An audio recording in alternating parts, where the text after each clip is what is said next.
সহযোগী বা উপকারী হতে পারে। দুটো ঘটনা বর্ণিত আছে। একটি হচ্ছে একদা রাসূলুল্লাহ সাল্লাল্লাহু আলাইহি ওয়াসাল্লাম যাকার রাজুলাম মিন বনি ইসরাঈল, বনি ইসরাঈলের একজন ব্যক্তির বর্ণনা রাসূল সাল্লাল্লাহু আলাইহি ওয়াসাল্লাম দিলেন, যে ব্যক্তি আল্লাহর রাস্তায় যুদ্ধ করেছে 1000 মাস। ফাআজিবাল মুসলিমুনা মিন যালিক, তো মুসলমানেরা এই কথা শুনে খুব আশ্চর্য হয়ে গেল। এটা একটা ঘটনা। আর আরেকটা ঘটনা হচ্ছে একদিন রাসূলুল্লাহ সাল্লাল্লাহু আলাইহি ওয়াসাল্লাম বনি ইসরাঈলের 4 জন নবীর বর্ণনা দিলেন, আইয়ুব, জাকারিয়া, ইউশা বিন নুন এবং আরেকজন। এই 4 জন নবীর বর্ণনা দিয়ে বললেন যে এই 4 জন প্রায় 80 বছর আল্লাহ সুবহানাহু ওয়া তাআলার এমন ভাবে ইবাদত করেছে যে সেখানে কোনো গুনাহ শামিল ছিল না, সেখানে কোনো গুনাহ ছিল না। তো এই ঘটনা শুনেও মুসলিম উম্মাহ বা উম্মতে মুহাম্মাদি বা সাহাবী যারা ছিল তারা অত্যন্ত আশ্চর্য হলেন এবং তারা ভাবতে লাগলেন যে আমরা এরকম আমল কিভাবে করতে পারি, এই উম্মতের বয়স তো অনেক অল্প। তো অতীত উম্মতের বয়সের সাথে তুলনা করলে এই উম্মতের বয়স দিয়ে এই ধরনের ব্যাপক ইবাদত এবং তাদের সাথে প্রতিযোগিতায় টিকা বা অগ্রগামী হওয়ার কোনো সুযোগ নাই, কেননা বয়স সীমিত।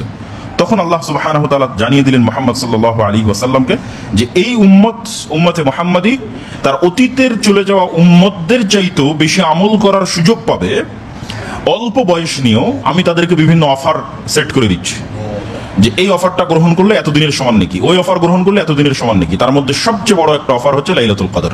এক রাতের ইবাদত 80 বছরের চাইতেও বেশি সময় ইবাদতের নেকি দিবে। 1000 মাস ইবাদতের চাইতেও বেশি ইবাদতের সমান নেকি আমাদেরকে আল্লাহ সুবহানাহু ওয়া তাআলা দিবেন। এটা একটা অফার, সেই অফারের নাম হচ্ছে লাইলাতুল কদর। আল্লাহ সুবহানাহু ওয়া তাআলা কোরআন মাজিদে বলেন, ইন্না আনজালনাহু ফি লাইলাতিল কদর, নিশ্চয় আমি এই পবিত্র কোরআন অবতীর্ণ করেছি লাইলাতুল কদরের রাতে। পবিত্র কোরআনের আরেক আয়াতে আল্লাহ সুবহানাহু ওয়া তাআলা বলেন, ইন্না আনজালনাহু ফি লাইলাতিন মুবারাকা, আমি এই পবিত্র কোরআন অবতীর্ণ করেছি বরকতময় রাতে। তথা ওই আয়াত এবং এই আয়াত, দুই আয়াত মিলালে এটি স্পষ্ট যে লাইলাতুল কদরের রাত বরকতময় রাত। কেন বরকতময় রাত তারও বর্ণনা আয়াতের শেষের দিকে আসবে, তখন আমরা শুনবো ইনশাআল্লাহ। ওয়ামা আদরাকা মা লাইলাতুল কদর, হে নবী আপনি কি জানেন লাইলাতুল কদর কি?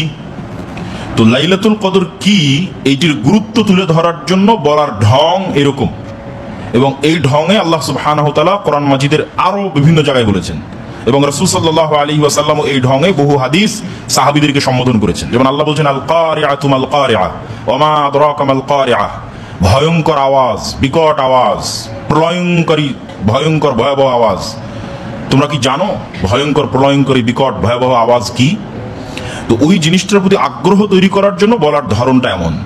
রাসূল সাল্লাল্লাহু আলাইহি ওয়াসাল্লাম কোনো একটা গুরুত্বপূর্ণ বিষয় বললে সাহাবীদের এভাবে বলতেন, তোমরা কি জানো গীবত কি? আতাদরুনা মাল গীবা, গীবত কাকে বলে তোমরা কি জানো? তখন সাহাবীরা বলতেন, আল্লাহু ওয়া রাসূলুহু আলাম, আল্লাহ এবং আল্লাহর রাসূল ভালো জানেন। তো ঠিক আল্লাহ সুবহানাহু ওয়া তাআলা ওই স্টাইলে বলতেছেন, ইন্না আনজালনাহু ফি লাইলাতিল কদর, আমি তো কোরআন অবতীর্ণ করেছি লাইলাতুল কদরে, কিন্তু তোমরা কি জানো লাইলাতুল কদর কি?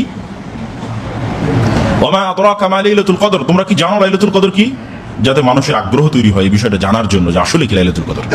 যে রাতের কথা আল্লাহ বলছেন এই রাতে কোরআন অবতীর্ণ করেছেন, আবার আল্লাহ জিজ্ঞেস করছেন সেই রাত কি, তখন আল্লাহ এবার নিজেই উত্তরে বলছেন, লাইলাতুল কদরি খায়রুম মিন আলফি শাহর, লাইলাতুল কদর হচ্ছে 1000 মাসের সমান না, 1000 মাসের চাইতেও শ্রেষ্ঠ।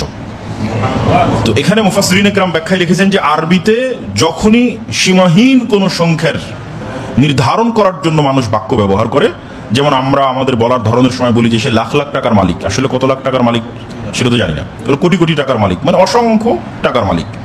তো ঠিক আরবিতে বলার গতি হচ্ছে যখন